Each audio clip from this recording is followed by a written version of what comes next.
lagi bersama saya Geno dan selamat datang di Jam Film.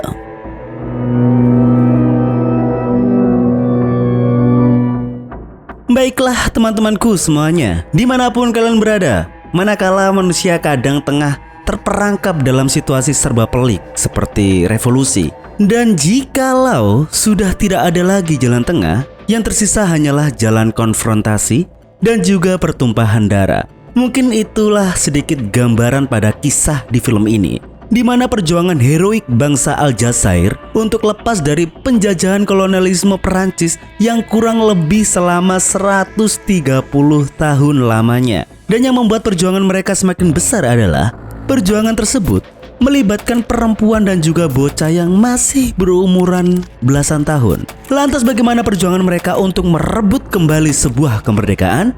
Langsung saja, mari kita mulai.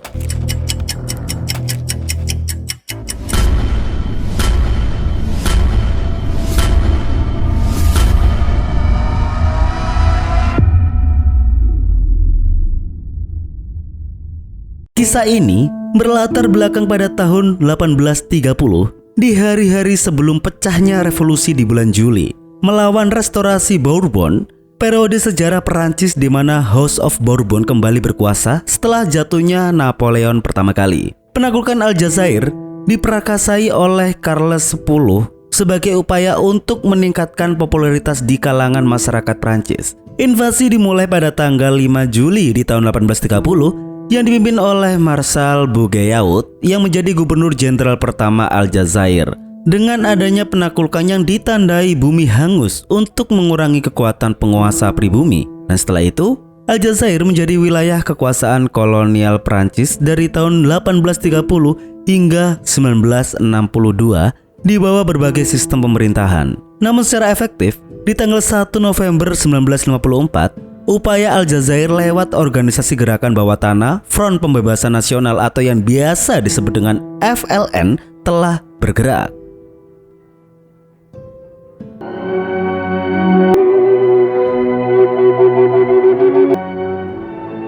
Pada awal scene, kita diperlihatkan ibu kota Aljazair yaitu Algiers di tahun 1954, di mana kota tersebut masih terdapat kasbah, yaitu kawasan Islam yang berbenteng di tengah kota. Dan di sanalah organisasi gerakan bawah tanah yaitu Front de Libération Nationale atau yang biasa disebut dengan FLN telah lahir. Organisasi tersebut menghimbau dengan memberikan pernyataan resmi untuk melawan kolonialisme yang bertujuan untuk merdeka dan mengembalikan status negara Aljazair itu sendiri, yang dimana itu sesuai dengan azas Islam yang menghormati dasar kebebasan tanpa memandang ras ataupun agama.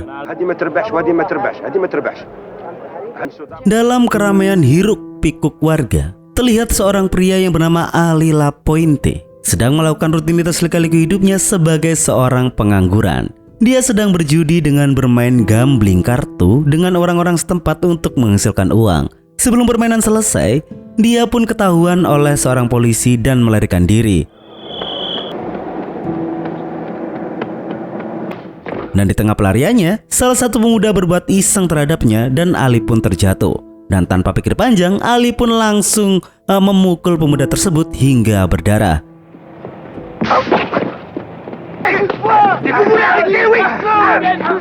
Ali yang hendak lari pun ditahan oleh sekelompok pemuda itu, kemudian dikeroyok dan juga akhirnya dia tertangkap oleh polisi dan juga ditahan. Dan itulah Omar Ali atau yang dikenal dengan Ali Lapointe, seorang pemuda yang kelak akan memperjuangkan kemerdekaan negaranya. Kendati pun demikian, Ali ini orang yang buta huruf. Dia lahir 15 Januari di tahun 1930 di Miliana dan yang sering keluar masuk penjara atas berbagai kasus yang dia lakukan.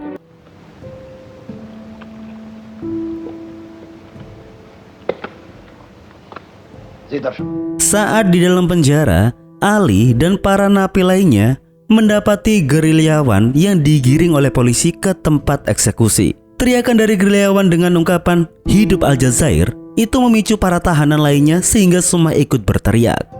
Tahya Aljazair, Tahya Aljazair, Tahya Aljazair. Sejenak, suasana pun hening di saat eksekusi pemenggalan kepala terjadi.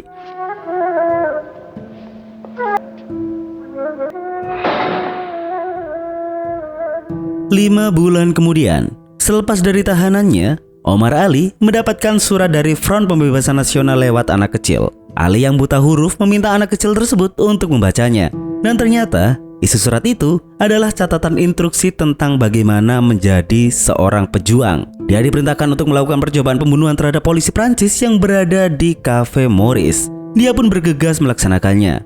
Sesuai dengan informasi tertulis dalam surat tersebut, pada jam 5 sore, dia berada di depan kafe tersebut dan ditunggu oleh seorang wanita bercadar. Pada saat sang polisi keluar pulang dari kafe, Ali pun mengambil pistol lalu menghadangnya.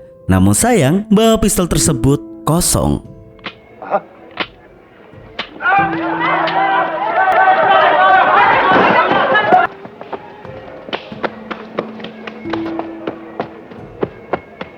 Merasa ditipu, Ali pun meminta perempuan itu untuk memberitahu tentang siapa orang yang mengirim pesan tersebut. Setelah peristiwa sore itu, Ali akhirnya bertemu dengan anak kecil bernama Umar, sang pengirim pesan, di mana Umar mengatakan bahwa pesan itu dari pemimpin pasukan revolusioner sekaligus politikus dari Front Pembebasan Nasional yang bernama El Hadi Jafar. Dia berkata kepada Ali, jika ingin bergabung dengan gerakannya, maka harus melakukan pekerjaan seperti apa yang dilakukan oleh Ali di sore itu. Namun dengan catatan, selain targetnya polisi, dia juga harus bisa memilah mana warga sipil yang terikat dan tidaknya dengan polisi, yang notabene adalah kader dari kolonialisme Prancis. Jafar juga memberikan pengarahan dalam melakukan misi-misi itu dengan mengorganisir dan juga mengamankan tempat persembunyian. Ali juga diingatkan terhadap para pemabuk, pelacur, gelandangan, dan orang yang banyak ngomong, yang bisa saja membuatnya ketahuan. Oleh karena itu, hanya ada 2 pilihan mengatasi mereka, mengambil hatinya atau menyingkirkannya. Pada bulan April tahun 1956, Front de Libération Nationale atau FLN yang telah merangkul berbagai organisasi kecil untuk bergabung, mendeklarasikan dan mengkampanyekan untuk menghilangkan hukum cambuk. Kemudian meminta masyarakat untuk bekerja sama, sekaligus itu adalah langkah pertama untuk menuju kemerdekaan. FLN juga bertanggung jawab atas fisik dan juga moral bangsa Aljazair. Oleh karena itu, telah diputuskan untuk melarang penjualan dan juga pemakaian narkoba, alkohol, serta kegiatan prostitusi, dan yang melawan akan dihukum mati. Dengan adanya pernyataan tersebut, Ali semakin kencang dan juga gencar dalam melakukan sweeping di Kasbah. Hal itu terbukti dengan dia mencari Hasan El Blidi, seorang germo dan juga pengedar narkoba di Kasbah Aljazair. Dalam pencariannya, dia mendapati kemaksiatan merajalela, pemakai narkoba, pemabuk, dan para wanita asusila. Beberapa saat kemudian, dia menemukan Hasan bersama dengan kawan-kawannya. Hasan yang melihat perubahan pada Ali mencoba menenangkannya, mengingat mereka adalah teman lama. Lalu Ali pun memberitahukan bahwa perbuatannya selama ini melanggar ideologi FLN. Mendengar hal tersebut, Hasan pun malah menertawakannya dan menentangnya. Dan tanpa pandang bulu juga, Ali yang sudah menjadi garis keras menembaknya mati di detik itu juga.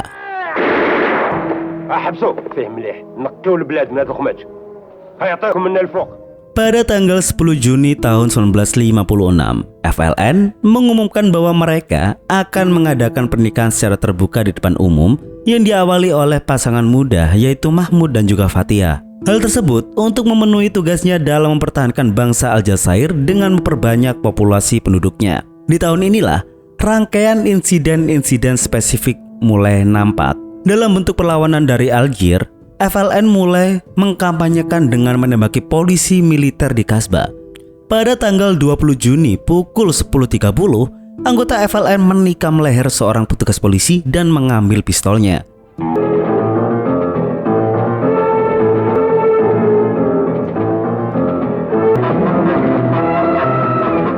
Pada pukul 11.40, Ali dan juga 5 orang lainnya menyergap kedua petugas polisi di kantor dan membunuh mereka.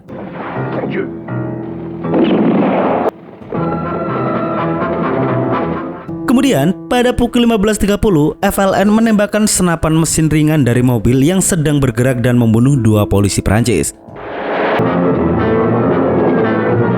Namun, anggota tersebut juga tertembak mati saat melarikan diri. Dan pada pukul 16.15, 7 polisi dan juga tentara Prancis disergap dan dibunuh oleh FLN di jembatan layang, dan lusinan serangan lainnya terjadi pada hari-hari berikutnya. Di scene selanjutnya, Gubernur Jenderal yang bernama Jacques Louis mengeluarkan 2 pernyataan melalui artikel untuk membeli obat-obatan dengan jumlah banyak bagi korban luka tembak dan harus ditangani oleh pemerintah administrasi.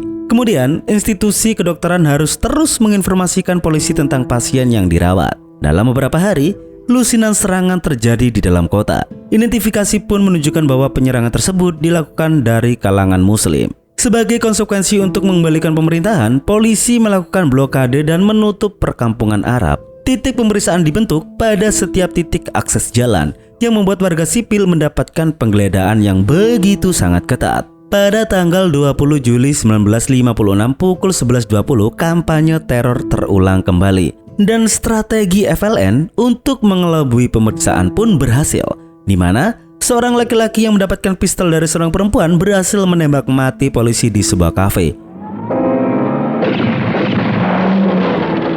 Dan pada pukul 11.20, anggota muda FLN membunuh seorang polisi di Pasar Ahras. Kemudian pukul 13.30, pemuda FLN mengintai dan mengikuti seorang polisi yang hendak pulang. Walaupun awalnya ada kejanggalan di benak polisi itu sendiri, namun pemuda FLN tersebut bisa mengelabuinya dan berhasil menembak mati polisi itu.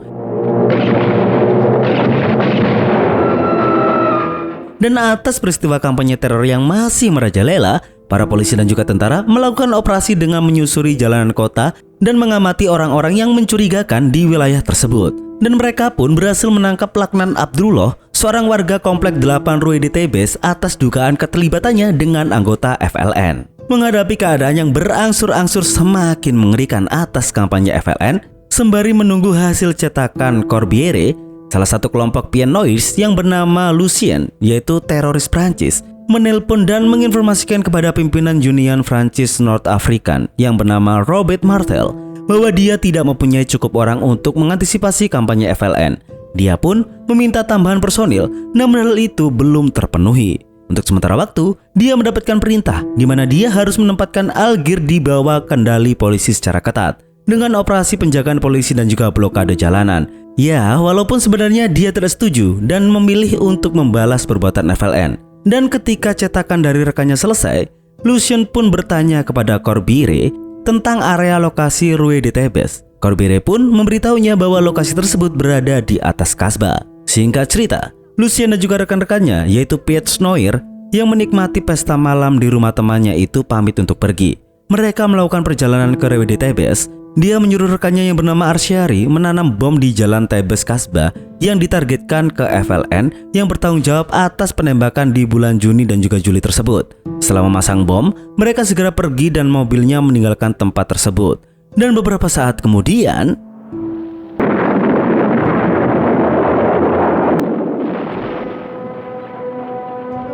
dan ledakan pun terjadi, sekaligus menghancurkan beberapa rumah warga sipil. Dan itulah pengeboman yang menewaskan 70 warga termasuk perempuan dan juga anak-anak yang terjadi di tanggal 10 Agustus di tahun 1956.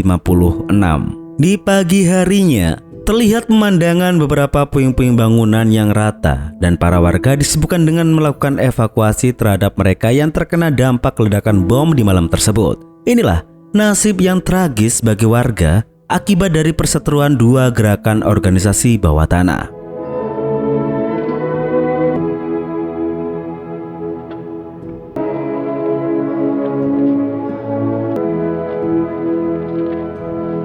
Sementara itu, di sisi lain, atas peristiwa yang menimpa warga sipil, Ali bersama massa yang turun ke jalan mengutuk aksi pengeboman itu dengan berteriak pembunuh. Umar, anak kecil FLN, mencoba menghentikan Ali untuk mengontrol para warga mengurungkan demo tersebut. Namun Ali tidak menghiraukannya.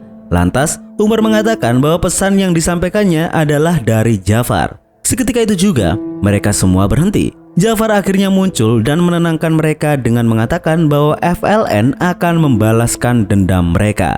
Pada tanggal 30 September 1956, FLN berencana untuk melakukan pengeboman sebagai bentuk perlawanan terhadap apa yang terjadi di Rue de Tebes. Terlihat tiga wanita yang bernama Jamila, Zora, dan juga Samia yang sedang merias diri seperti Piet Noirs guna menghindari penggeledahan dan melancarkan aksinya. Mereka masing-masing diberi tas oleh Jafar yang nantinya akan diisi oleh sebuah bom. Dan bom tersebut diperuntukkan untuk 3 tempat yang berbeda. Tas pertama adalah terminal Air Prancis, kedua di Cafe Rue Michelet, dan yang ketiga adalah bar susu di Rue d'Isly. Jafar berkata bahwa rekannya akan mengatur bom tersebut di luar kasbah, yaitu di tempat Taleb Pasar Ikan. Dia juga mengatakan bahwa waktu bom tersebut adalah 30 menit. Beberapa saat kemudian, mereka bertiga telah melewati masing-masing titik pos penjagaan dengan bermodalkan penampilan ala Eropa. Dan tibalah mereka bertiga di tempat Taleb yang sedang merancang bom waktu. Taleb pun memasukkan bom tersebut ke dalam tas masing-masing. Dan Samia yang pertama melakukan aksinya di bar susu, disusul Jamila di sebuah kafe, dan Zora di terminal. Dan agar tidak dicurigai, mereka berbaur dengan orang-orang tersebut. Dan setelah dirasa cukup, mereka pun meninggalkan tasnya. Dan selang tak lama, meledaklah bom tersebut.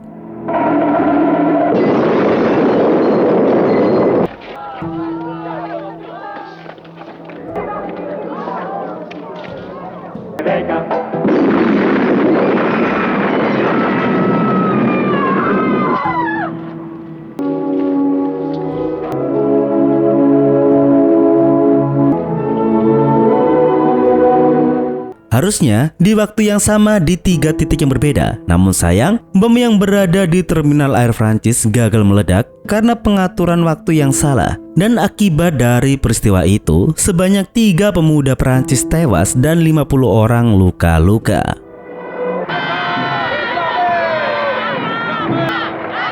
Monsieur Jean Sarraut, pada tanggal 10 Januari di tahun 1957, Inspektur Jenderal Jean Caret memimpin pertemuan khusus guna membahas perang terhadap pemberontak dan menghasilkan keputusan tentang penjagaan dan juga penerapan hukum, perlindungan pada warga dan juga barang-barang pribadi, serta menunjuk Jenderal Carrela dari Divisi 10 Airborne yang bertanggung jawab atas keamanan di Algiers. Dia akhirnya mengutus pasukan terjun payung Angkatan Darat Prancis yang telah tiba di kota yang dibawa komandonya Mathieu Philippe. Mathieu langsung melakukan rapat koordinasi dengan anak buahnya dengan memperkenalkan kondisi dan juga situasi masyarakat Algiers, terutama anggota FLN. Dia juga menilai kinerja polisi bahwa penjagaan yang hanya melakukan pemeriksaan identitas itu tidak efektif. Sehingga Mathieu kemudian menyusun strategi geometri piramida, di mana sasaran utama adalah eksekutif Bureau dengan mengungkapkan pentolan FLN yang mengakar pada kepala pusat atau eksekutif Bureau dengan dasar intelijen dan juga interogasi. Selain itu juga, demi memulihkan ketertiban di kota, mereka selalu gencar untuk memberikan instruksi dengan menggunakan metode apapun untuk melenyapkan para teroris. Setelah 2 tahun berjuang dengan susah payah, bangsa Aljazair telah berhasil mencari perhatian diplomatik terhadap PBB yang pada akhirnya pada hari Senin di tanggal 28 Januari di tahun 1957, PBB akan membuka debat yang mempertanyakan tentang Aljazair. Keseluruhan organisasi FLN akan dikerahkan untuk menjelaskan kejadian penting tersebut. Dan FLN akan melakukan pemukulan total selama seminggu dengan memberhentikan aksi bersenjata di periode itu,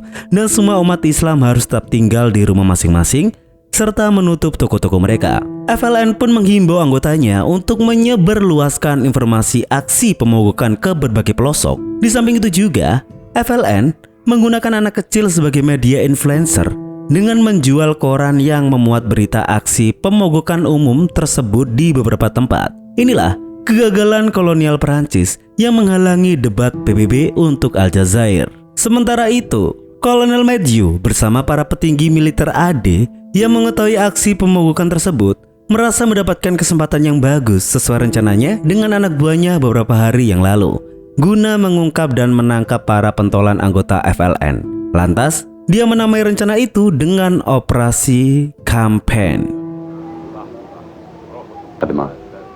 Pada malam harinya, Jafar sedang berbincang dengan Larbi Ben Mohidi, yaitu politikus FLN. Jafar menyarankan Larbi untuk segera berpindah tempat guna menghindari operasi yang dilakukan oleh pihak Prancis. Jafar meminta Ali untuk mengantarkan Larbi kembali ke tempatnya, yaitu di Maison des Arbres. Di sana, Ali yang tengah membuat dinding persembunyian menunjukkannya kepada Jafar untuk mencobanya. Tetapi waktu sudah larut malam. Di tengah perjalanan, Larbi mengobrol sejenak dengan Ali, menanyakan pendapatnya perihal serangan yang direncanakan oleh Larbi.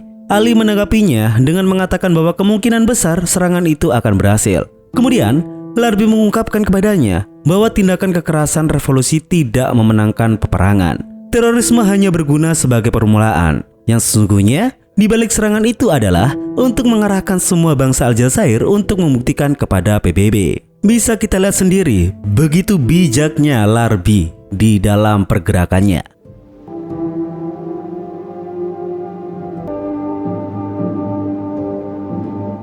Di scene selanjutnya, kita diperlihatkan Matthew mengarahkan pasukannya dan menggunakan mobil lapis baja untuk menggerebek rumah warga sipil Algier. Mereka memaksa menyeret keluar para penghuni rumah tersebut.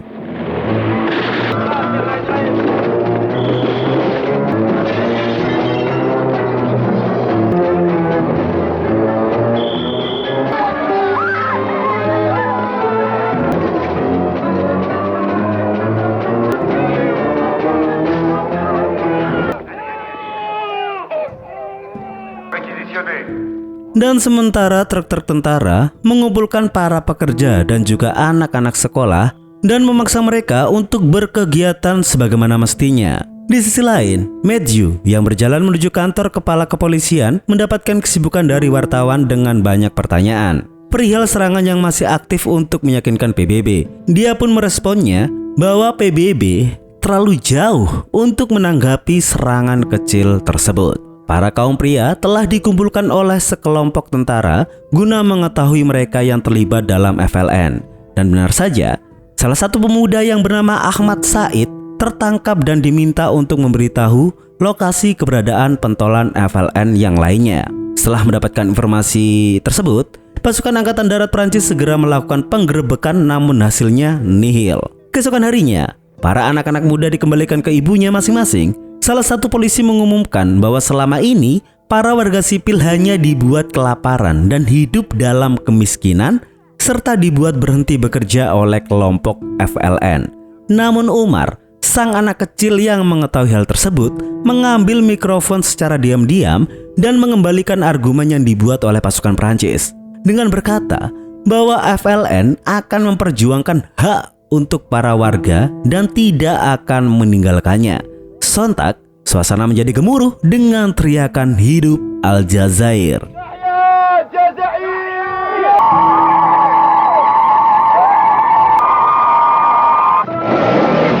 Di hari selanjutnya, pada tanggal 5 Februari di tahun 1957, operasi terakhir atas pemogokan FLN, para pasukan membuka paksa toko-toko warga sipil dan memporak-porandakannya, serta mengeluarkan dan menghamburkan barang-barang di dalamnya. Sekaligus, upaya yang dilakukan oleh FLN selama ini telah dipatahkan oleh rencana Matthew. Pada saat itu juga, mereka, para tentara Prancis, menyamarakan dengan membagikan makanan gratis kepada anak-anak dan iringan drum band di komplek warga. Hal itu dilakukannya sebagai bentuk kemenangannya dalam mematahkan diplomatik Aljazair dengan PBB. Majelis Umum PBB menyatakan bahwa semua pergerakan dari FLN telah gagal memperoleh suara mayoritas. Bahkan, PBB mengesampingkan intervensi langsung apapun dari Aljazair. Namun bagaimanapun juga, PBB berharap dengan kerjasama, perdamaian dan juga demokrasi dan juga keadilan, solusi akan ditemukan. Walaupun upaya pemogokan telah gagal total, pengeboman yang dilakukan FLN terus saja berlanjut. Tepatnya pada tanggal 15 Februari di tahun 1957, agen FLN perempuan menanamkan bom di Stadion Kota dan juga Stadion El Biar di Algier yang menewaskan 10 orang dan juga melukai 45 orang lainnya.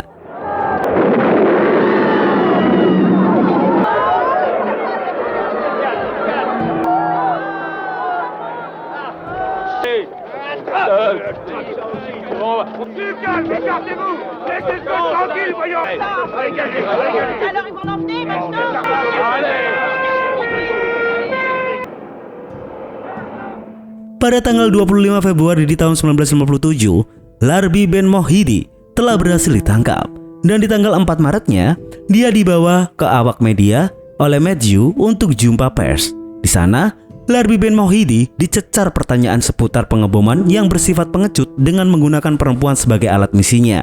Dia lantas mengembalikan pertanyaan itu dengan mengatakan bahwa tindakan pengecut itu adalah menyerang perkampungan yang tidak bisa mempertahankan diri mereka sendiri dengan bom gas yang bisa membunuh ribuan orang lebih.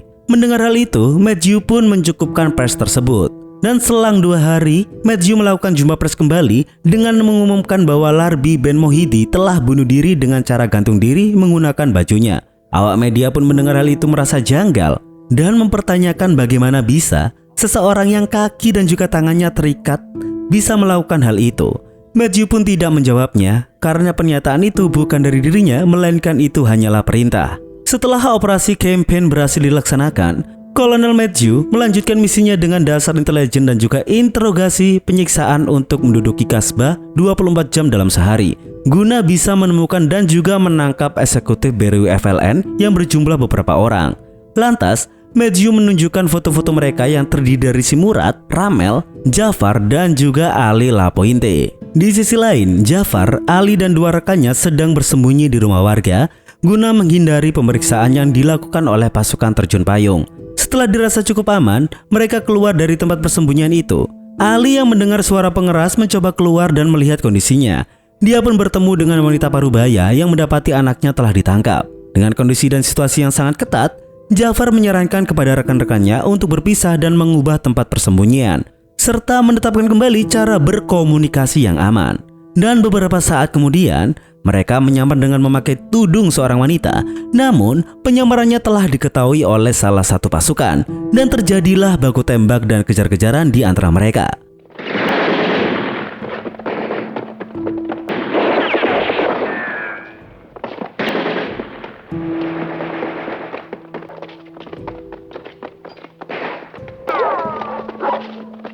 Jafar dan Ali akhirnya bersembunyi di rumah salah satu warga dengan memasuki sumur dalam rumah. Dalam operasi untuk menemukan para pentolan FLN, para warga mendapatkan siksaan yang sadis oleh para pasukan Prancis. Dari percobaan pembakaran api, pemukulan, waterboarding, hingga kejut listrik.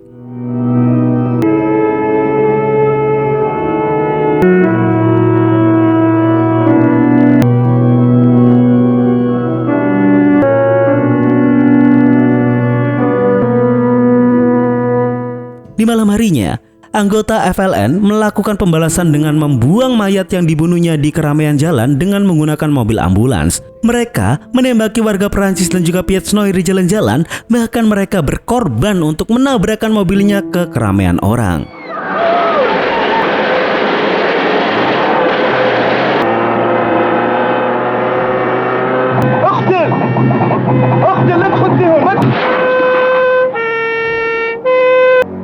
Dan pada tanggal 26 Agustus di tahun 1997, pasukan terjun payung menemukan keberadaan si Murad dan juga Ramel. Kolonel Matthew menyuruh mereka segera menyerah dan tidak akan mendapatkan siksaan. Si Murad dan Ramel tidak mempercayai hal itu.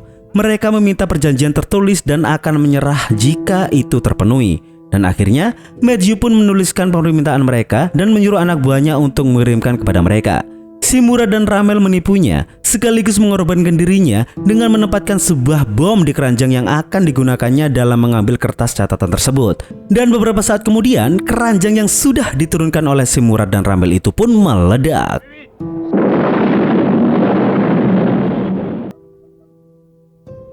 Pada tanggal 24 September di tahun 1957, Kolonel Matthew dan juga pasukannya menemukan keberadaan Jafar dan juga Jamila. Dia meminta pada Matthew untuk berjanji agar tidak melukai orang-orang yang akan menyerahkan diri. Selang tak lama, akhirnya mereka pun ditangkap dan dibawa ke dalam mobil. Namun, saat berada di dalam mobil, Matthew berkata bahwa dia telah mengingkarinya dan membuat mereka berdua marah. Lantas di sana Jafar juga memperingatkan Matthew bahwa Ali Lapointe masih bebas di luar sana. Sementara itu, pada tanggal 8 Oktober, Ali, Umar, Mahmud, dan juga Hasiba yang ingin melakukan pengeboman, keberadaan mereka pun telah diketahui oleh Matthew atas informasi dari Laknan Abdullah. Mereka langsung bersembunyi di ruang dinding rumah yang samar. Fatimah, istri Mahmud, membereskan minuman mereka dan kembali berbaring tidur agar tidak dicurigai oleh mereka. Para pasukan mengevakuasi seluruh penghuni kompleks, termasuk juga Fatimah, yaitu istri Mahmud. Dengan mengetahui ruang rahasia persembunyiannya, mereka akhirnya memasang bom pada dinding persembunyian dan Kolonel Matthew meminta Ali untuk tidak melibatkan yang lainnya. Disinilah para warga yang melihat kejadian itu mendoakan bersama-sama.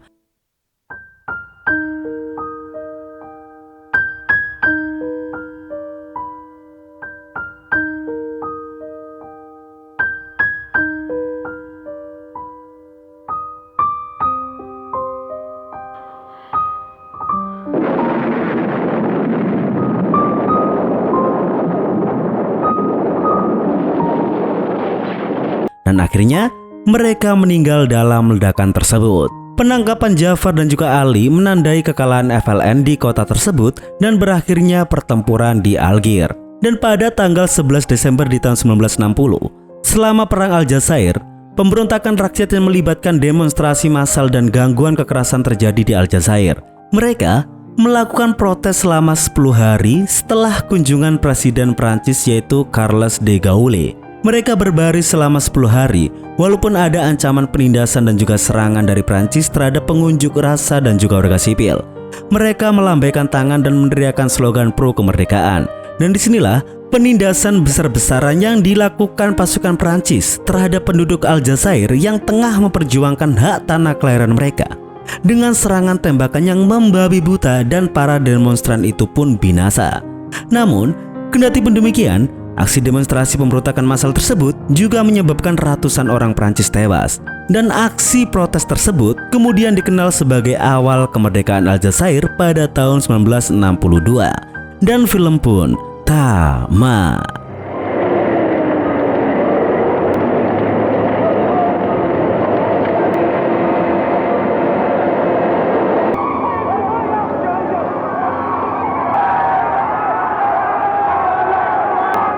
Baiklah teman-teman, ending cerita yang begitu sangat heroik.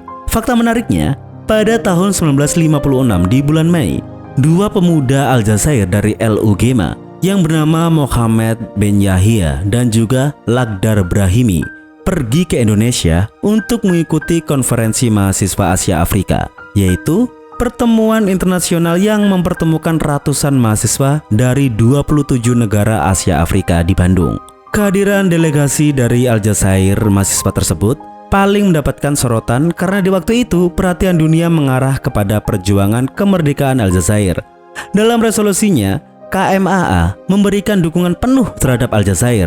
Bahkan, para mahasiswa Indonesia membantu Brahimi untuk bertemu dengan Presiden Soekarno sekaligus memobilisasi massa di Istana Merdeka. Di sana, Brahimi berpidato sambil menangis menceritakan nasib rakyat Aljazair yang menderita di bawah dominasi Prancis. Lantas, dengan begitu, Presiden Soekarno menimpali bahwa Republik Indonesia membela Aljazair. Dan beliau mengatakan bahwa malam ini saya memerintahkan Menteri Luar Negeri untuk pergi ke PBB dan kita bantu Aljazair sekuat tenaga. Begitulah bro-broku semuanya. Itulah sedikit fakta menarik tentang hubungan Aljazair dengan Indonesia. Ya, walaupun masih banyak cerita antara kita dengan Aljazair di masa-masa lalu. Jadi intinya, berbahagialah kita menjadi warga Indonesia. Saya Geno, mewakili Jam Film pamit undur diri dan sampai jumpa di video selanjutnya.